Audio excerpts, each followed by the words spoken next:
आज थम जाएगा पहले चरण का चुनाव प्रचार। 19 अप्रैल को होगी फर्स्ट फेज की वोटिंग। शाम 5 बजे बंद होगा प्रचार का शुरू।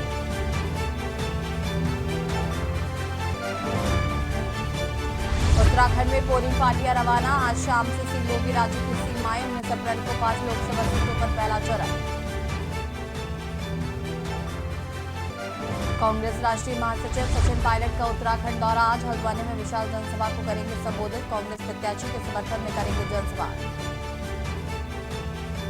उत्तराखंड में अब तक जब्त हुए 22.54 करोड़ रुपए, 3 करोड़ से ज्यादा की पकड़ी गई शराब। अभियान जारी।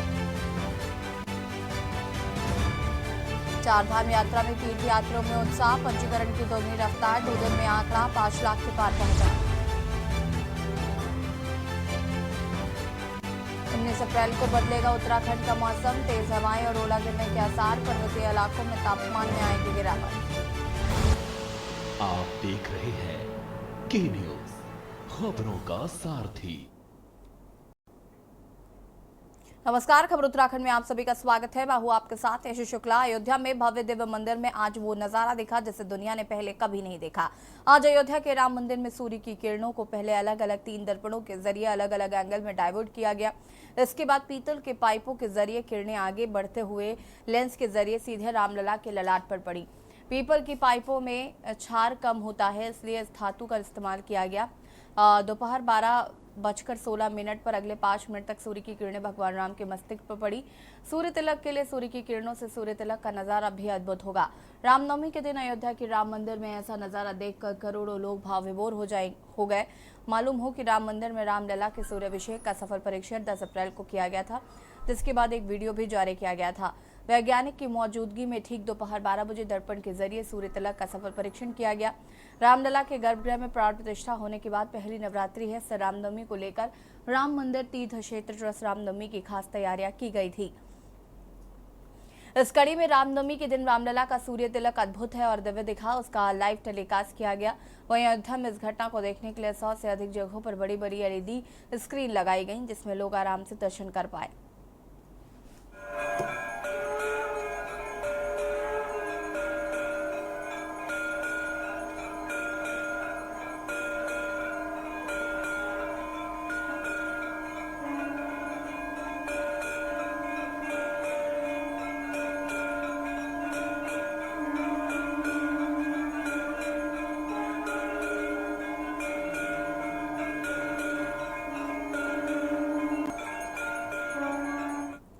देहरादून से खबर जहां पर लोकसभा चुनाव को लेकर पुलिस से कसी कमर। SSP के नेतृत्व में निकाला गया फ्लैग मार्च। दून पुलिस अर्धसैनिक बलों के साथ किया फ्लैग मार्च। निष्पक्ष होकर मताधिकार के लिए किया प्रोत्साहित। असामाजिक तत्वों को दिया कड़ा संदेश। दून पुलिस अर्धसैनिक बलों ने किया फ्लैग मार्च। असामाजिक तत्वों को एक कड़ा संदेश देने की कोशिश की गई है।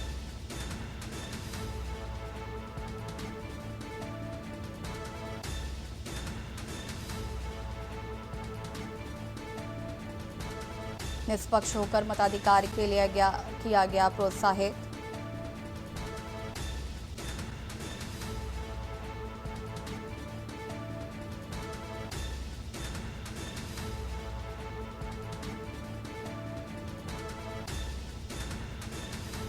दून पुलिस अर्धसैनिक बलों ने किया फ्लैग मार्च।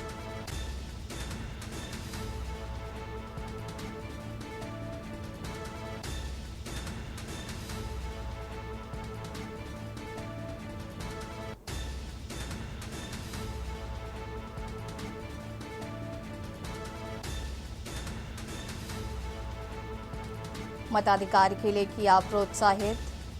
असामाजिक तत्वों को एक कड़ा संदेश देने की कोशिश की गई। लोकसभा चुनाव को लेकर प्रशासन ने कसी कमर। SSP के नेतृत्व में निकाला गया फ्लैग मार्च।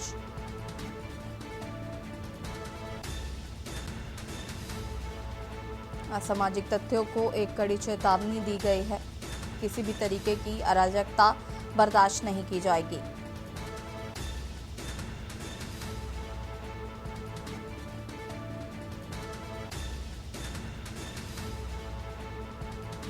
निष्पक्ष होकर मताधिकार के लिए किया प्रोत्साहित।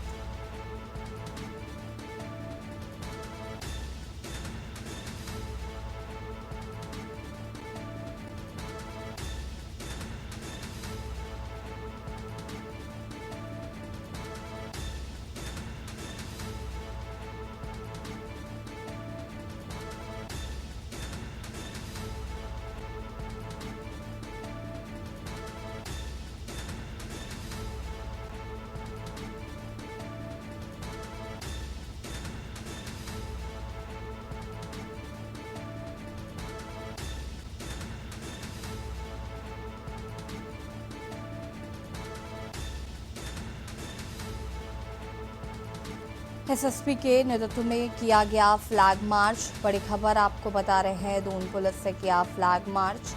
जनता को निष्पक्ष होकर मताधिकार का प्रयोग करने की बात कही गई। साथ ही साथ अपराधियों को भी एक कड़ा संदेश दिया गया कि किसी भी तरीके की अराजकता बर्दाश्त नहीं की जाए। देहरादून से खबर, जहां पर कांग्रेस राष्ट्रीय महासचिव का उत्तराखंड दौरा। आज हल्द्वानी में विशाल जनसभा को संबोधित करेंगे। कांग्रेस प्रत्याशी के समर्थन में करेंगे जनसभा। 2 बजे जनसभा को संबोधित करेंगे सचिन पायलट। 2 बजे चुनावी जनसभा को संबोधित करेंगे सचिन पायलट। आपको बता दें कि जनसभा को लेकर तैयारियां पूरी हो चुकी है और आपको बता दें कि पहले चरण में मतदान होना है उत्तराखंड में। को लेकर लगातार अलग अलग राजनीतिक दल अपनी अपनी तैयारियों में जुटे हुए थे और इसी कड़ी में सचिन पायलट का दौरा है उत्तराखंड का और यहां पर चुनावी जनसभा को संबोधित करेंगे।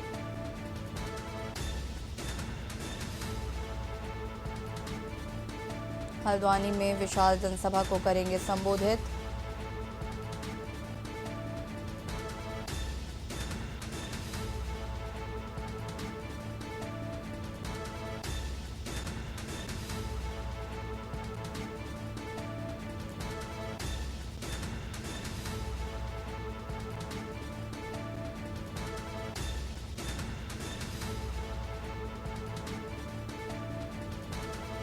दो बजे जनसभा को संबोधित करेंगे सचिन पायलट।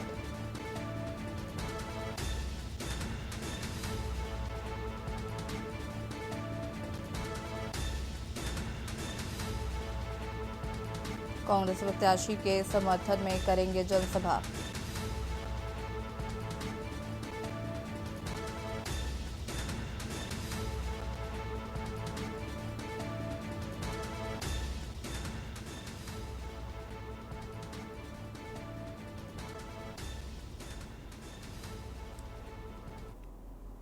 देहरादून से खबर, जहां पर उत्तराखंड में आज प्रचार का आखिरी दिन। आज शाम 5 बजे थम जाएगा प्रचार। 5 सीटों पर आज थम जाएगा प्रचार। 19 अप्रैल को होगी पहले चरण की वोटिंग।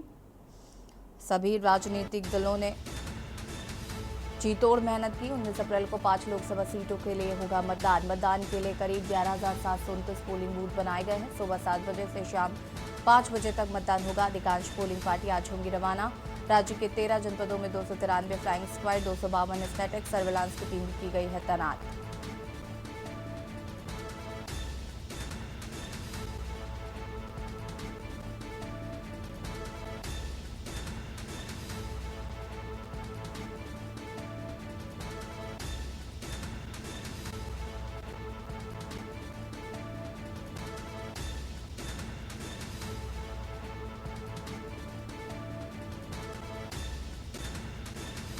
आज से 19 अप्रैल तक राज्य में होगा ड्राई डे। उत्तराखंड में आज प्रचार का आखिरी दिन। आज शाम 5 बजे थम जाएगा प्रचार प्रसार।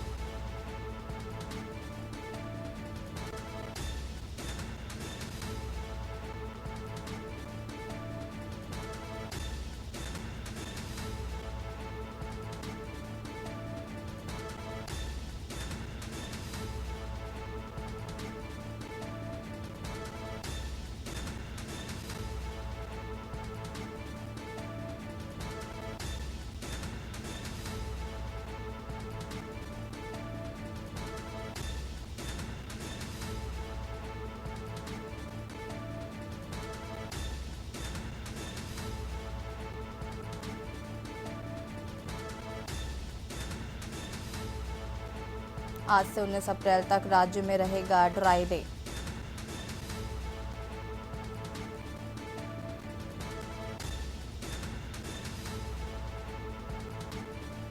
उत्तराखंड में आज शाम 5 बजे से थम जाएगा प्रचार प्रसार।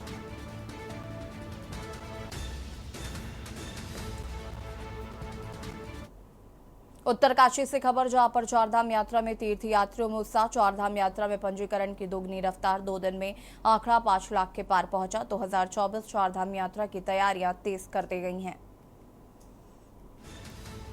चारधाम को लेकर तैयारियां की गई तेज। 2024 चारधाम यात्रा पर जोर, 2 दिन में आंकड़ा 5 लाख के पार पहुंचा।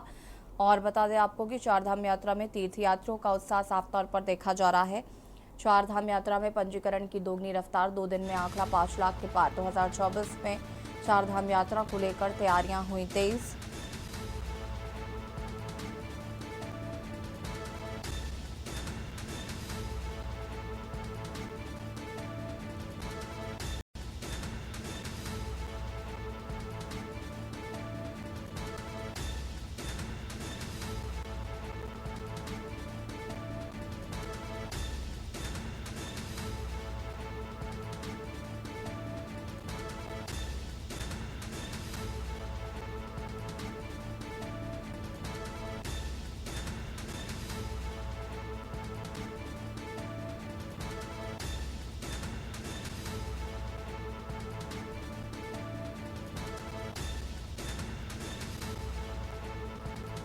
चारधाम यात्रा में पंजीकरण की हुई दोगुनी रफ्तार, आंकड़ा पहुंचा 5 लाख के पार। 2024 में चारधाम की यात्रा को लेकर तैयारियां तेज कर दी गई हैं। आने वाले श्रद्धालुओं को किसी तरीके की परेशानियों का सामना ना करना पड़े, इसको लेकर तैयारियां की गई हैं तेज।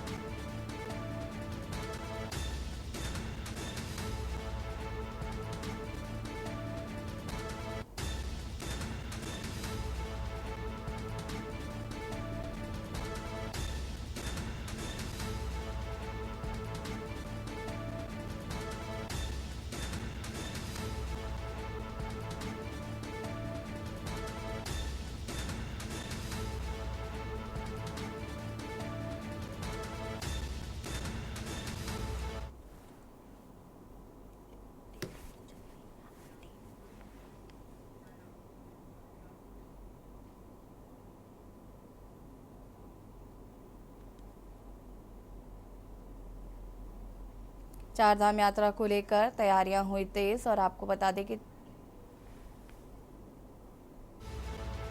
पर्वतीय चारधाम यात्रा को लेकर तैयारियां तेज।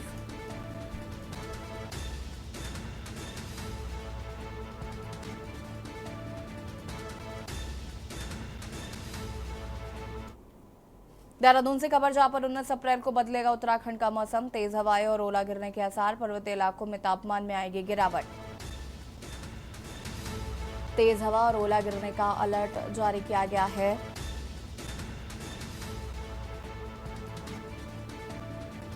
पर्वतीय राज्यों में बारिश का अलर्ट, ओलावृष्टि की भी संभावनाएं मौसम विभाग द्वारा जताई गई हैं।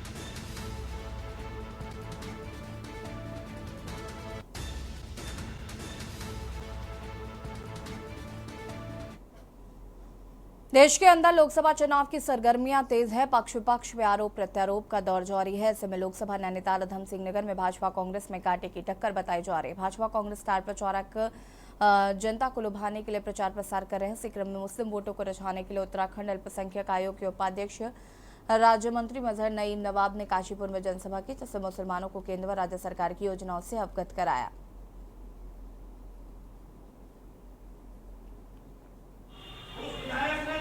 कांग्रेस ने हमेशा मुसलमानों को वोट बैंक के रूप में इस्तेमाल किया। कांग्रेस ने जो मुसलमानों को बरगरा करके वोट बैंक हासिल किया, हम ये कहने आए हैं पूरे देश में जो 10 सालों में गरीब कल्याणकारी योजनाएं मोदी जी ने चलाई हैं, सबसे ज़्यादा गरीब कल्याणकारी योजनाओं का लाभ मुस्लिम समाज को मिला है। और फिर मोदी जी ने 5 साल की गारंटी ली है कि गरीबी को समाप्त करेंगे, गरीबों को उनका अधिकार देंगे। जो महिलाएं जो हमारी थी, मुस्लिम महिलाएं, जिनको आज़ादी के बाद कभी उनके अधिकार नहीं मिले, वो मोदी जी ने दिए 3 तलाक का। लोकसभा चुनाव को आखिरी पड़ाव में कांग्रेस ने जनसभाओं में पूरी ताकत झोंक दी है। मंगलौर कस्बे में कांग्रेस प्रत्याशी वीरेंद्र रावत के समर्थन में पूर्व मुख्यमंत्री हरीश रावत ने कलीम अंसारी के निवास पर जनसभा आयोजित की। जनसभा में कांग्रेस के राष्ट्रीय सचिव काजी निजामुद्दीन भी पहुंचे और भाजपा पर जमकर बरसे।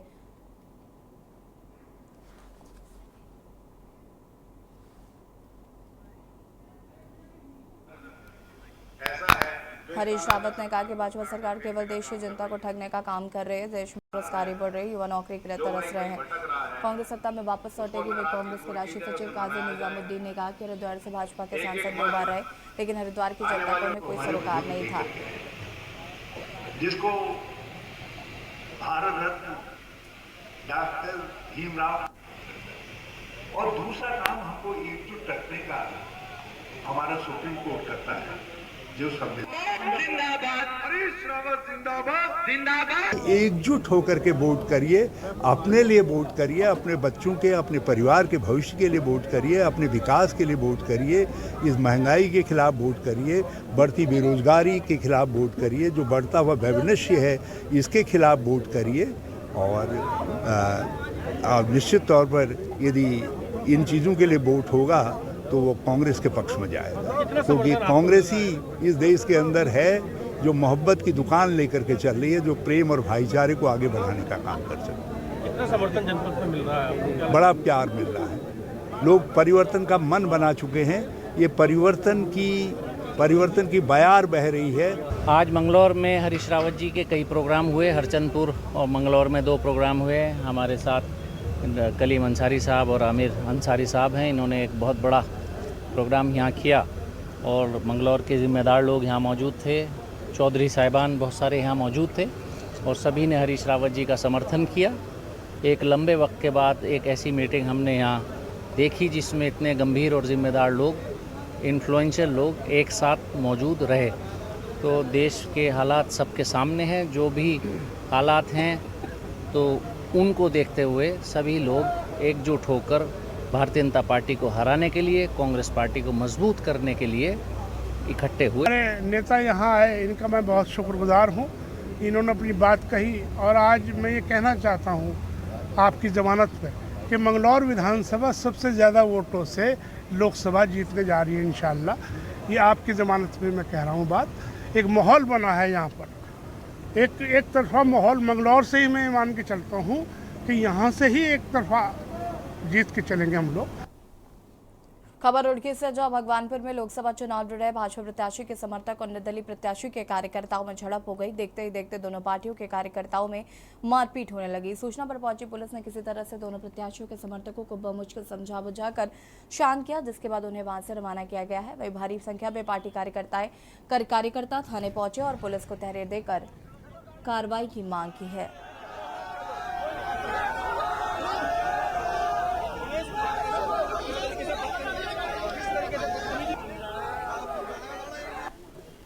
गुंडागर्दी की पराकाष्ठा मैं आपको बता देना चाहता हूँ कि माननीय त्रिवेंद्र रावत जी, एक छोटा सा नॉर्मल सा हमारा कार्यक्रम था। 20-25-30 कारों के काफिले के साथ हम कुंजा बहादुरपुर गांव पहुँचे। शहीद राजा विजय सिंह स्मारक पर माल्यार्पण का कार्यक्रम था और उसके बाद उनकी एक पुलिस्ता में एक कुछ राजपूत समाज के लोगों से एक मीटिंग थी। तो हम लोग वहाँ से तब निकले तो चुड़ियाला में पहुँचे तो वहाँ उमेश कुमार का काफिला आगे हमें मिला। तो हमने अपनी गाड़ियाँ स्लो करके कुछ देर हम रुके कि इनको जाने दो, क्योंकि एक व्यवस्था है ये राजनीति की। चुनाव अगर लड़ रहा है कोई और दूसरा विपक्षी पार्टी को सामने आ जाती है तो दूसरे को पहले ही व्यवस्था में साइड हो जाना चाहिए। आज का जो घटनाक्रम है वो अत्यंत ही गंभीर है और जिस प्रकार निर्दलीय प्रत्याशी के गुंडों ने हमारी पार्टी के प्रत्याशी के निजी सुरक्षा अधिकारी जो सरकारी पीएसओ है उसके ऊपर हथियारों से जानलेवा हमला किया, तो अभी हमने भगवानपुर थाने में तहरीर दी है और हमने चुनाव अधिकारी को भी आदर्श आचार संहिता का जो 200 गाड़ियों के साथ उसका काफिला था उसके लिए भी कंप्लेन की है। और अभी यहाँ से जो उनका ड्राइवर था भाजपा प्रत्याशी का उसके ऊपर हमला किया। हमारा कार्यकर्ता था दिनेश केमवाल, उसके ऊपर जानलेवा हमला ही नहीं किया, हथियारों को लहराकर जान से मारने की धमकी देते। भारत के निर्वाचन आयोग ने अपने विशेष निगरानी और छापा अभियान में नकदी, शराब, ड्रग्स और मुफ्त सामान जब्त कर नया रिकॉर्ड बनाया है। चुनाव प्रचार में धनबल को रोकने के लिए चुनाव आयोग ने विशेष निगरानी और छापा अभियान में उत्तराखंड से 22.5 करोड़ रुपए की नकदी, शराब, ड्रग्स और कीमती धातु जब्त किए हैं। 2019 लोकसभा चुनाव के दौरान बरामद राशि की तुलना में ये 3 गुना से भी अधिक है। इस तरह से इस बार नकदी जब्त करने के मामले में पिछले सभी रिकॉर्ड टूट गए हैं।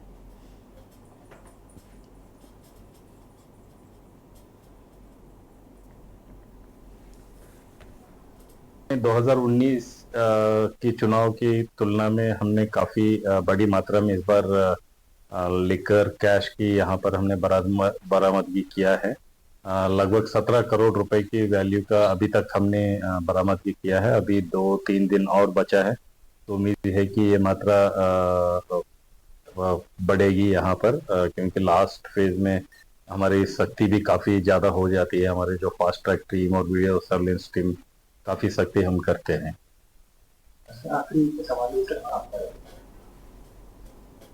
और बुलेटिन में इतना ही। देखते रहिए के न्यूज़ इंडिया। नमस्कार।